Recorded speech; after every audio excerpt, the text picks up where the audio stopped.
کارتی گەشت و گوزار ئەو کەرتەی کە دەوترێت تەواوی داهاتەکەی دەچێتە ناو گیرفانی خەڵکەوە بە شێوەیەکی گشتی لە یەکەمین پێشانگای گەشت و گوزارم کە لە ساڵی 2023 و لە شاری سلەیمانی کراوەتەوە. تەواوی کۆمپانیا ناوخۆیەکان کە لە هەرێمی کوردستان لە بواری گەشت و گوزاردا کار دەکەن لێرە بەشداریان کردووە. ژمارەی گەشتیاران تا دێت لە هەرێمی کوردستان ساڵ لە دوای ساڵ لە زیادبووندا بە جۆرێک. ئێستا هاتنی ژمارەی گەشتیار ساڵانە زیاتر لە 6 ملیۆن گەشتیارە کامە ژمارەیەکی پێوانەییە بۆ هەرێمی کوردستان. ئامانجی حکومەتی هەرێمی کوردستانە کە زیاتر گرنگی بە کەرتی گەشت و گوزار بدات لە ڕووی وەبەرهێنانەوە. کەرتی گەشت و گوزار لە ڕیزبەندی پێنجەمدایە. دەیان پرۆژەی استراتیجی و گرنگەیە کە لە بواری گەشت و گوزاردا دەتوانێت سوودی لێوەربگرێ و لەم کابینێدا چۆتە بواری جێبەجێکردنەوە. تا ئەم کاتە کۆمەڵێ شوێنی گەشتیاری کللتوری ئاینی هەن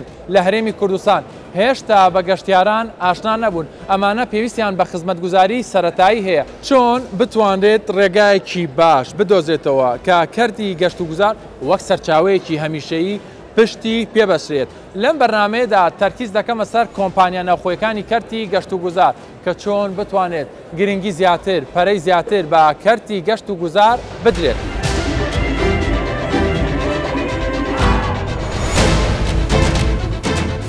کللتور، فەرهەنگ، جلوبەرگ، تەنانەت کەش و هەوا و هەڵکەوتەی سنووری جوگرافیا هەمووی هاوکار و یاریدەدەرێکی باشە کە لە هەرێمی کوردستان زۆر گرنگی بە سێکتەری کەرتی گەشت و گوزار بدرێت. مەبەستی من و هاوکارانمە لەم بەرنامەیەدا بە دوواداچوون بۆ ئەم بابەتە بکەین.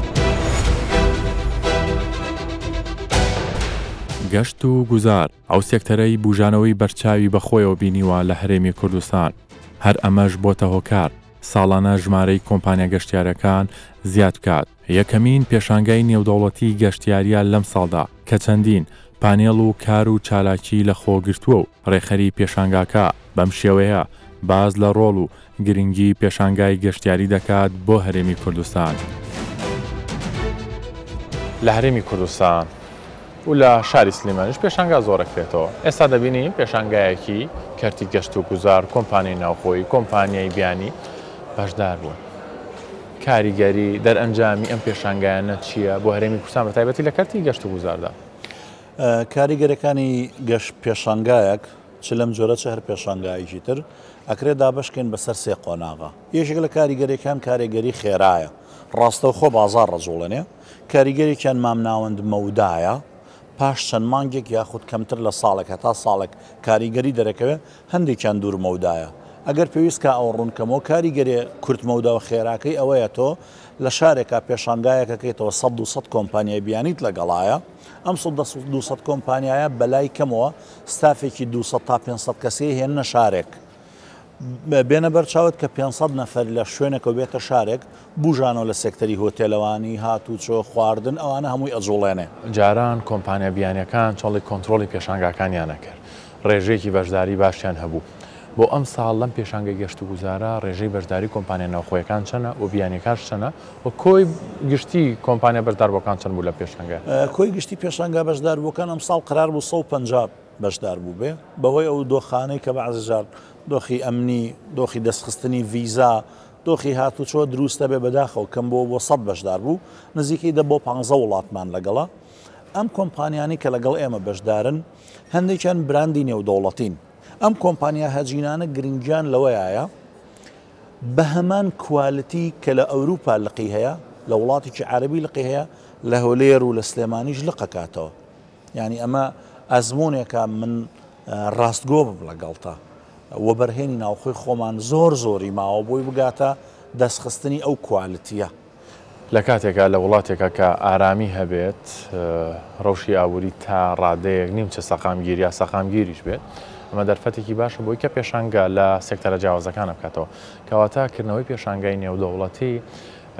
چۆن لای دەرخەری ئەوە نییە کە لە هەرێمی کوردستان بەردەوام هەوڵێکەیە بۆ زیاترکردنی گەشەی ئابووری لە هەرێمی کوردستان؟ شتێک هەیە نازانم لە کوردیا بە تەواوەتی وشەیەکی گونجاو بدۆزمەوە پێڵن لازم و مەلزوم تەواوکەری یەکتری هیچ کاتێک ئابوووریەکی بژاوە و جێگیرت نییە بەبێ دۆخێکی ئەمنی و ئاسایشێکی کۆمەڵایەتی مستەقر سابت جێگیر ستەیبڵێتی هەبێ بە پێچەوانەوە ینی ئەمە بە پێچوانەشەوە هەڕاستە لەکوێ ئابوووریکی بەهێزت بینی ئیسیقرار سەلامەت پێرفێکت لەسەر پێی خۆی ئەڕوا نیشاندەری ئەوەیە تۆ ئارامیەکت هەیە تۆ هێمنیەکت هەیە تۆ سەلامەتیکی کۆمەڵایەتیت هەیە ئەم دوانە یەکتری تەغزیاکەن یەکتری تێرەکەن ئەوەی کە کاریگەری زۆر زۆر هەیە لەسەر بازار تەنها لایەنی ئەمنی و ئەوانە نییە زۆر شت لە ناوێنە سێکتەری پێشانگال لە سێکتەرەکانی بزنسە لە هەموو سێکتەرەکان ناسکترە بۆ ئەوەی خێرا متەئەسیر بێ بە کارتێکەرەکان ینی کاتێک کۆڤید-19 دێ هەموو سێکتەرەکان لەگەڵ خۆیان پەکەخا بەڵام پێشانگا سڕەکە بۆ ماوەی چەندین ساڵ کاتێک سێکتەرەکانی تر ڕویان لە بژانەوە کردو سێکتەری پێشانگا زۆر درەنگە بژێتەوە یعنی ئەبێ ئارامی و ئیسیقرار و بازار و هاتوچۆ و دەستا و دەستکردنی درا و بگاتە ئاستێکی زۆر جێگیر اینجا کە پێشانگا بژانەوەی باش بخۆیەوە ئەبینێت. لەم بەرنامەیەدا سەرجەم بەڕێوبەرە گشتیەکانی پارێزگا و ئیدارە سەربەخۆکان لە زاری خۆیانەوە بە پێی سنووری جوگرافیاکەیان تایبەت بە کەرتی گەشت و گوزار باس لەو گۆڕانکاریانە دەکەن لە هەمان کاتیشدا باس لە هاتنی ژمارەی گەشتیار دەکەن بۆ ناوچە گەشتیارەکان و وەک خۆیان ئاماژەی بۆ دەکەن ساڵ لە دوای ساڵ ژمارەی گەشتیاران لە هەرێمی کوردستان ڕوو لە زیادبوونە. وەک دەزانن بەڕێبەرایەتی گشتی گەشت و گوزاری هەولێر بە شاردەماری گەشت و گوزار لە کۆی هەرێمی کوردستان تەمەشا دەکرێتن کۆی ئەو بنکە گەشتیارانەی کە لە شاری هەولێر هەن تا ئێستاوانەی کە بە مۆڵەت کار دەکەن بە نزیکەی 1400 مۆڵەتی گەشتیاری لە بەڕێبەرایەتی گەشت و گوزاری هەولێر هەیە کەوانە بە بەردەوام هەوڵ دەدەن کە کۆنتاک و کاری ئاسانی بۆ گەشتیاران بکەن ئەو گەشتیارانەی کە لە ناوەڕاست و خواروی عێراق و گەشتیارانەی لە دەروەی عێراق و لە هەرێمی کوردستان دەکەن بێگومان کارەکاریان جۆرە هەر لە هۆتێل و چێشتخانە هەر لە کۆمپانیەکانی فڕۆکەوانی چەندین کاری جیاجیادیکە کە وابەستان بە جۆرەکانی گەشت و گوزار لە دنیا توانای لە خۆگرتی گەشتیارەکان بەو بێدانەی کە هەند لە هەولێر تا ئێستا ئاستێکی باشدایە ئەگەر ژمارەت پێ بڵێم لە شاری هەولێر 21 هۆتێلی 5 ئەستێرەمان هەیە نزیکەی 43 هۆتێلی 4 ئەستێرەمان هەیە کە ئەوە لە کۆی عێراق ئێمە لە پێشەنجی ئەو ڕیزبەندیانە دەن ئەمە جگە لەوەی کە زۆرێک لەو هۆتێل و میوانخانانەی کە لە 3 ئەستێر و 2 ئەستێرن لە ئاستێکی زۆر باشدانە.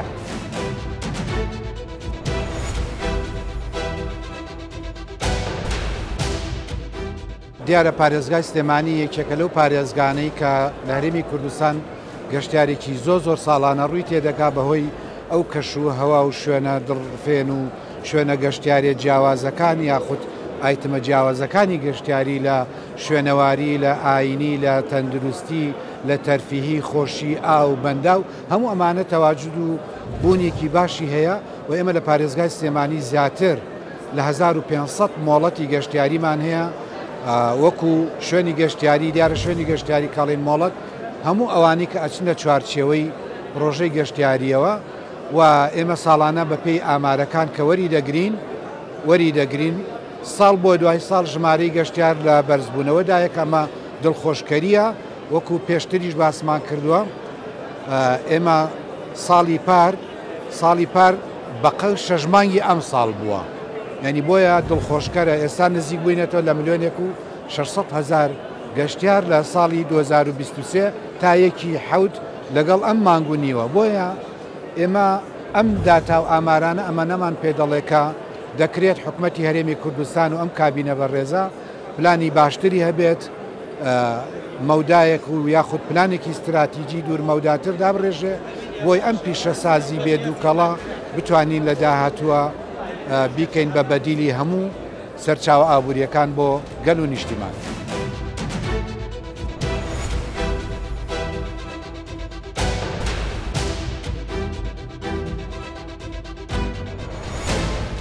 کارتێک گشت و گۆزاری لە پارێزگا هاتووە کە کارتێکی گەلێکی باشە تایبەتی ئەم ساڵە گەلێکی باش بوو. ژمارەت گەشتیارێت هاتنە پارێزگا هاتووە کە ساڵە 2021 نزیکی 1.5 ملیۆن گەشتیار بوون بتەراوان خەڵکێ باشووری عێراق و ناوەڕاستی عێراقی بوون. ساڵە 2022 نزیکی 2.5 ملیۆن گەشتیار هاتنە پارێزگا هاتووە کە ساڵە 2023 هەر مانگەیەک هەتار مانگێ دومایکە مانگێ هەفت نزیکی 1,600,000 بترش 1,600,000 کەسە داخلی پارێزگا هادەوەکێ ببوو نزیکی 900 جێن گەشتیاری مەیەتین وەک ئوتێل و موتێل و ڕێستۆرانت و کافێ وەتا دومایکێ نزیکی 250 جێن سروشتی مەوێتین پرۆژە استراتیجیین مەیەتین سەرانسەری پارێزگا هادەوەکێ ئەکید یعنی مەیەتین ئەگەر تاکیدێ سەر کەرتێک گشت و گۆزارێ بکەن بنیە تحتیامت بێژینێ ئەکید دێگەلک ڕوولەکی هەبێت بۆ پێشەخستنە کەرتێ گشت و گۆزارێک کێماسیوێتین گشت و گۆزارە هەرێما کوردستانیدا بەس ئەکید حکوومەت دێ هەوڵ دەت ئەوان کێشێت وێ چارەسەر بکەت و هەرێما کوردستانێ ئینشاڵڵا بتە هەرێمەکە پاشە ڕۆژەکە گەشت هەبێت یا کەرتێک گشت و گۆزارێدا و مەلاینە گەشتیار داخلی پارێزگەهن هەرێما کوردستانێ بێت بۆ لە لڤاندنە ئابووری و کێمکردنا ئەو زێدەکردنا دەرفەتێن شۆلی بۆ گەنجێت هەرێما کوردستانی بگشتن.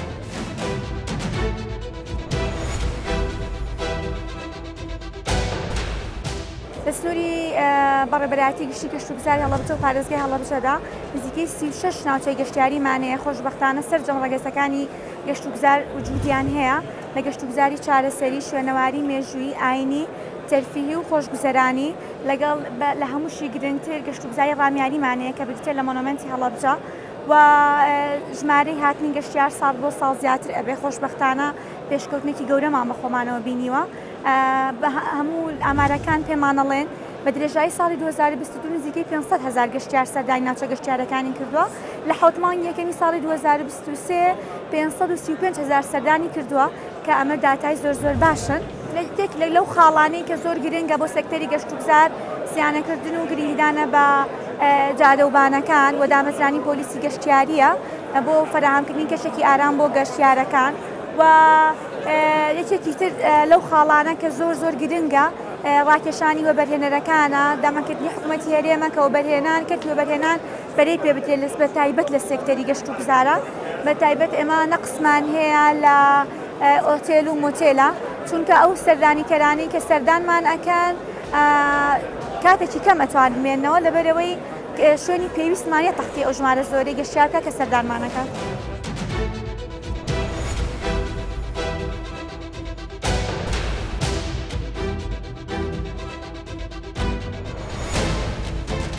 کەرتی گەشتیاری لە دەڤەری سۆران و لە ئیدارەی سەربەخۆی سۆران خۆناغی زۆر باش چوویتە پێش بە تایبەتی لە ناوچەی گەشتیاری نوێ و لە ڕێژەی ژمارەی گەشتیاران ئەوانەی کە بە ساڵانە بە سەردانی دەکەن و بە شێوەیەکی گشتی ساڵانە ئێمە خەریکە خۆناغی گەشتیاری وەرزی تێدەپەڕین دەبیتە خۆناغی چواروەرزی و بۆ ئەم ساڵیش ئێمە تا ئێستا نزیک بووینەوە لە 1 ملیۆن گەشتیار ینی تا نزیکەی 6-7 مانجی ئەوەلی ساڵ نزیک بووینەوە لە 1 ملیۆن گەشتیار و بەنسبەت ئەو شوێنە ناوچە گەشتیاریانەی کە ساڵانە دێنەکایەوە ئێمە بەهۆی ئەو ئاوەدانیە کە حکوومەتی هەرێمی کوردستان لە ڕێگاوبان و لەکردنەوەی ناوچەی گەشتیاری تازە دەیکات ناوچەی گەشتیاری تازە هاتوونە تەکاوی بە تایبەتی ناوچەی باڵەکایەتی لە پڕژێ لە گۆمی فێڵاو لە منطقەی هەڵگۆرد بۆیە چاوەڕوانی ئەوەی دەکەین زیاتریش ببیت بەڵام بەنسبەت مانەوە ئەوەی ئێستا ئەمە بەڕاستی جێی دڵخۆشیە و دڵمان زۆر پێی خۆشە ئەوەیە کە دەبینین ڕێژەی مانەوە زۆر زیادی کردیە بە تایبەتی لە وەرزی هاوین ئێمە ئەو مانگەی ڕۆیشتی نزیکەی 30,000 گەشتیار بەس لە منطقەی باڵەکایەتی مابووەوە و تێکرایمانەوە تا ئێستا نزیک بووتەوە لە 200,000 گەشتیار بەنسبەت ناوچەی گەشتیاری ئەو شوێنە گەشتیارانە کە ئێستا ئێمە بەڕاستی کار لەسەر دەکەین بە پێی وەرزەکان دەگۆڕێت لەسەر و 100 ناوچەی گەشتیاریمان هەیە بە پێی وەرزەکان بەڵام ئەوەی کە بە شێوەیەکی دائیم لە هەر چوار وەرز هەیە لە سەروی 50 ناوچەی گەشتیاریمان هەیە کە بەردەوام بۆی دەچێت.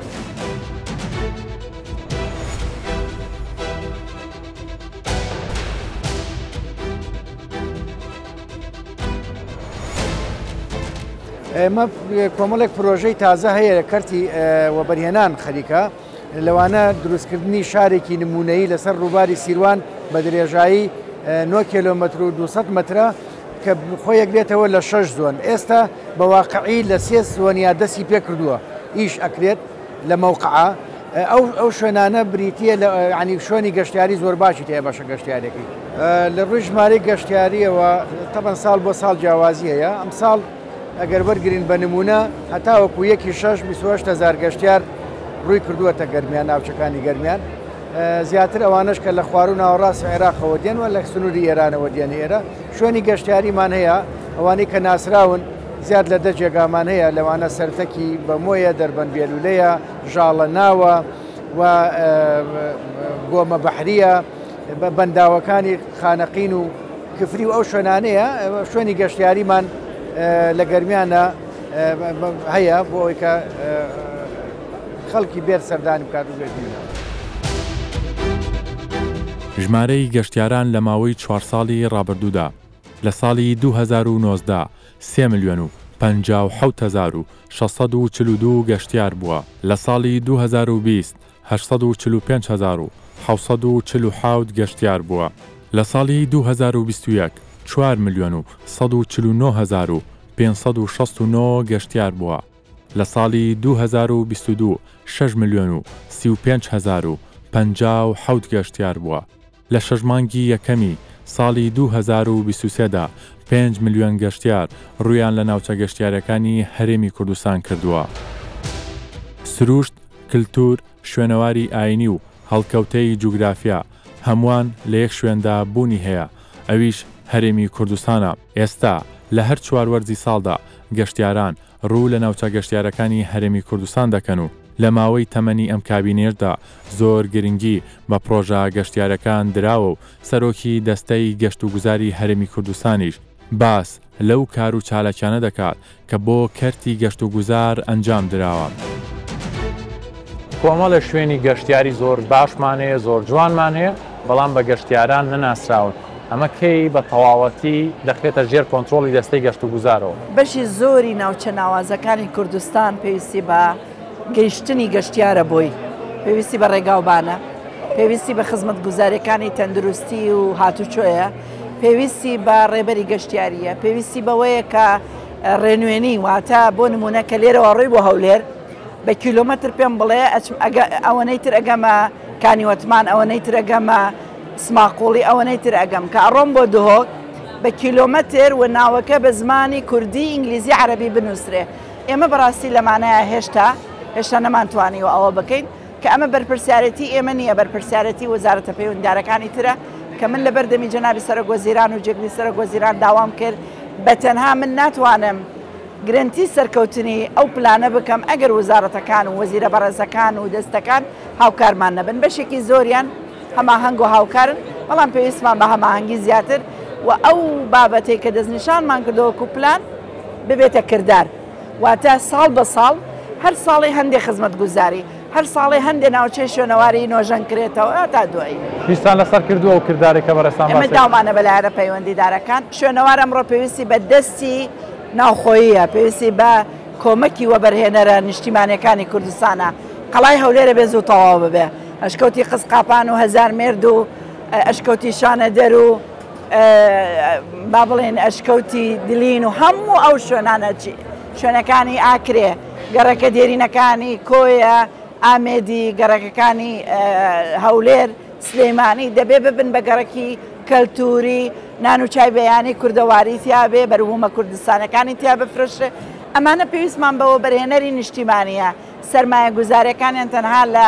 نیشتەجێبوو نامەکەن، تکایە وەرنە ناو کەرتی گەشت و گوزاری و سەرنجامیش داهاتی حکوومەت کەرتی تایبەت و هاوڵاتیان بەهێزەکەی. ئەو ژمارە گەشتیارە زۆرانی کێن 6 ملیۆن گەشتیار هاتوۆتە هەرێمی کوردستان، چ داهاتێکیان پێ بووە، چ جیاوازیەکیەوە، چ سەرمایەکیان بووە، چێن ئەوانەی کە سوودمەند بوونەوە.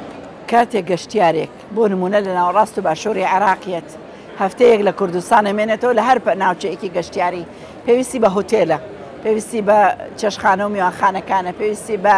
مۆڵەکانە، پێویستی بە بازارە، ئەچێتە شوێنەکە لە پوورەکان، ئەچێتە ناوچە جیاوازەکان. بابەتەکە تەنها ڕەهەندی ئابووری نییە، ڕەهەندی سیاسی، نیشتیمانی، کەلتوری هەیە و ئەم گەشتیارە ئاشنا دەبێ بە شوناسی کورد، ئاشنا دەبێ بە کەلەپوری کوردستان، بە کەلتوری، بە میواندۆستی خەڵکی کوردستان، ئاشنا دەبێ بە ناسنامەی کوردستان، ئاشنا دەبێ بەو هەموو جینۆساید و بەدبەختەیە کە بەرۆکی گەلی کوردی گرتووە لە بەدرێژایی مێژووی گەلی کوردستان. ئەمانە دەبنە بیرەوەری و یادەوەری ئەم گەشتیارە و لە ڕووی ئابووریەوە بەڕاستی بەپێی ئەوەی کە ئێمە دراسەیەکەین هەر گەشتیارێک گەگەر 24 سعات بمێنێتەوە لە هەر شوێنێکە ئێمە بە گەشتیار ئەژماریەکەین. واتە زۆرترینی گەشتیار هی ناوەڕاست و باشووری عێراق و ساڵانی ڕابردوو بەڕاستی گەشتیار لە پارێزگەکانی کوردستان بۆ یەکترینە ئەڕۆشتن. ئێستا گەشتیار لە سلەیمانیەوە دەچێت لە زاخۆ دەمێنێتەوە و بە پێچاوانەوە لە دهۆکەوە دێر بۆ سلەیمانی دەچێتە هەولێر دەچێتە سۆران ئەمانە گەشتیارن ئێمە ئەژماریانەکەین بۆچی چووکە دەمێنێتەوە خەرجی هەیە و لە باشوور و ناوەڕاستی عێراق بەڕاستی ژمارەکان زۆر زۆرە من ئەم بەیانیە لە ئەحمەداوا بووم یعنی ماشەڵڵا سیارەکان و منشەعاتی گروپاتی گەشتیاری تەسەور ناکەی چەند زۆر بوو ئەمە بۆ من زۆر جێگای دڵخۆشیە. ئێستا لە ڕێگای وەبەرهێنەرە ناوخۆیەکانەوە چەندین شوێنی گەشتیاری و پرۆژەی تایبەت بەو کەرتا دروست کراوە تەنانەت خزمەتگوزاریەکانیش لەسەر شێوازێکی کوردەواری پێشکاش بە گەشتیار و میوانەکان دەکرێت ئەمە جیالەوەی چەندین هەلی کار بۆ گەنجانی ناوچە گەشتیارەکان بە بەردەوامی ڕەخساوە ئەمەش هانی وەبەرهێنەر و بازرگانەکان دەدات کە بە بەردەوامی پرۆژەی لەو شێوەیە لە هەرێمی کوردستان تایبەت بە کەرتی گەشتیاری دروست بکەن. چۆن بوو بیرتان لەوە کردەوە هوتێلێکی کوردی لە ناوچەیەکی کوردەواری دابمەزرێن؟ سەرەتایە وەکو خەڵکی ناوچەی هەورامان بە تایبەت شارۆچکەی تەوێڵە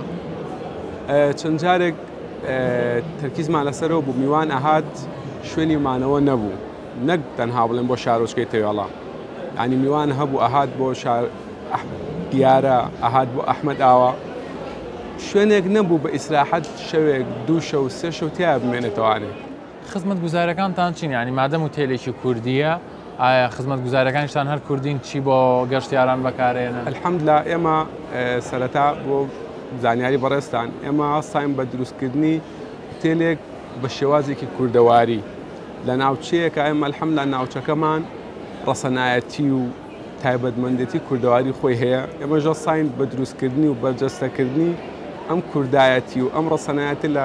هوتێلەکەی خۆمانە. لە ڕۆی کە ئایا ئەو هوتێلەتان دامەزراندووە گەشتیارانی ناوخۆی یان ئەمێننەوە ئێستا گەشتیاری باشوتان تێگا؟ الحەمدولله سپاس بۆ خوای گەورە بە بۆنەی ئەوەی وەگاماژەم پێەیە هەنێک لەو منتیقەی هەورامان ئەحمەداوا بیارە چۆسەکان بەڵخە دێتەوێڵە بە تایبەت ڕەسەنایەتیەک و چەند تایبەتمەندیەکی هەیە لە هیچ شوێنێکی کەیانە ئاو هەوایەکی تایبەت الحەمدلا کەش و هەوایەکی جیاواز خەڵک بەعام بگرە لە دهۆک و زاخۆ لە هەولێر لە کەرکوک بە تایبەت لە جنوب بە هەموویانە الحەمدلا لە بەغا بەسڕە هەمویان گەشتیار دێت بۆ لای ئێمە بە تایبەت خەڵکی کوردستانی خۆمان. ناوچە گەشتیاریەکان لە هەرێمی کوردستان 460 هوتێل 282 ئاپارتمانی ڕاخراو 589 ڕێستۆرانت 714 کافتریا 54 کۆمەڵگای گەشتیاری 10 شاری یاری 599 کۆمپانیا و نووسنگەی گەشتیاری 72 هۆڵی ئاهەنگگێڕان 157 شوێنی خواردن و خواردنەوە. مەبەسمە لەم بەرنامەیە سەرنج بخەمە سەر کۆمپانیا ناوخۆیەکان بە تایبەتی ئەوانەی کار لەسەر گەشتیاری ناوخۆیی و بیانی دەکەن زیاتر لە 10 کۆمپانیا لە هەرێمی کوردستان بوونی هەیە کە کاری سەرەکیان هێنانی گەشتیاری بیانیە و لە هەمان کاتیژە بردننی گەشتیارە ناوخۆیەکانە بۆ پارێزگاکانی دیکە ئەمەش وەک زیاتر ئاشنابوونی ناوچە گەشتیاریەکان هەم بە گەشتیارانی ناوخۆیی و هەمیش بە گەشتیارانی بیانی. چۆنە کۆمپانیایشی ناوخۆیی هەیە لە هەرێمی کوردستان کار لەسەر گەشتیاری ناوخۆیەکە ئەمە کۆمپانیای بۆ کاتیە یا بە بەردەوامی گەشتیاری ناوخۆیتان هەیە؟ گەشتیاری ناوخۆی چۆنێنن چۆنە بن؟ ئەساسی ئیشەکەی ئێمە گەشتەکانی ژینگە پارێزانە بوو یعنی من کە هاتم و سێرانگەکانم بینی و دەستمان پێ کرد بە پاکردنەوەانە حەزمان کرد کە لە ڕێگەی گەشتیاریەوە ژینگە پارێزی و ژینگە دۆستی بڵاو بکەین. اینجا سەبارەت بە جۆری گەشتیارەکان و کۆمپانیەکان با بڵێن کە